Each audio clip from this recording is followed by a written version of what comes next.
সুজানগর পৌরসভার বিভিন্ন মন্দিরে বিএনপি নেতা আব্দুস সালাম মোল্লার আর্থিক অনুদান প্রদান। সুজানগর উপজেলা প্রতিনিধি এম.এ. আলিম রিপনের রিপোর্টে বিস্তারিত। সাথে আছে আমি রাজিয়া সুলতান। আপনারা দেখছেন I1 টিভি। পাবনার সুজানগর পৌরসভার বিভিন্ন মন্দির পরিদর্শন ও আর্থিক অনুদান প্রদান করেছেন আগামী পৌর নির্বাচনে সম্ভাব্য মেয়র প্রার্থী পৌর বিএনপির সাবেক সাধারণ সম্পাদক ও বিশিষ্ট সমাজসেবক আব্দুস সালাম মোল্লা। বুধবার পৌর এলাকার বিভিন্ন মন্দির পরিদর্শনের পাশাপাশি আব্দুস সালাম মোল্লা তার ব্যক্তিগত তহবিল থেকে পূজা মণ্ডপ পরিচালনা কমিটির নিকট আর্থিক অনুদান প্রদান করেন।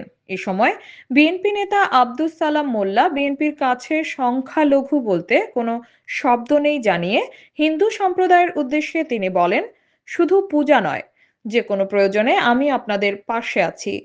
হিন্দু ভাই বোনদের পাশে অতীতেও ছিলাম, বর্তমানেও আছি এবং আগামীতেও আপনাদের পাশে থাকব। পূজা মণ্ডপ পরিদর্শনকালে এ সময় সুজানগর পৌর যুবদলের সাবেক আহ্বায়ক সিদ্দিক বিশ্বাস, পৌর বিএনপির ঋণ ও সমবায় বিষয়ক সম্পাদক বাবু মোল্লা, পৌর যুবদলের আহ্বায়ক আনোয়ার মোল্লা, এন.এ. কলেজ শাখা ছাত্রদলের সাবেক সভাপতি আব্দুল্লাহ আল মামুন, উপজেলা কৃষক দলের যুগ্ম আহ্বায়ক আব্দুল লতিফ, স্থানীয় বিভিন্ন পর্যায়ের ব্যক্তিবর্গ উপস্থিত ছিলেন। আমি গত বছরও এই পূজা মণ্ডপে এসেছিলাম, এবারও এসেছি।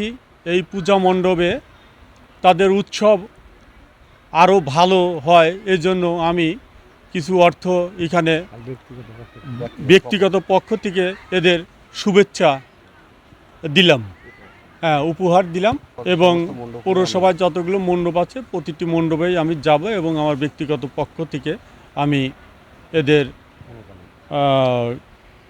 কিছু আর্থিক অনুদান দিব এবং কোনো জায়গায় কোনো সমস্যা হচ্ছে কিনা এই খোঁজখবর নিচ্ছি। তো এ পর্যন্ত আমাদের সুজানগরের যে কটা পৌরসভার মধ্যে যে কটা মণ্ডপ আছে না, তোমার দুর্গাপূজার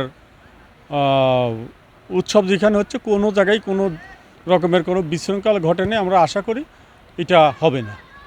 এতক্ষণ সঙ্গে থাকার জন্য ধন্যবাদ।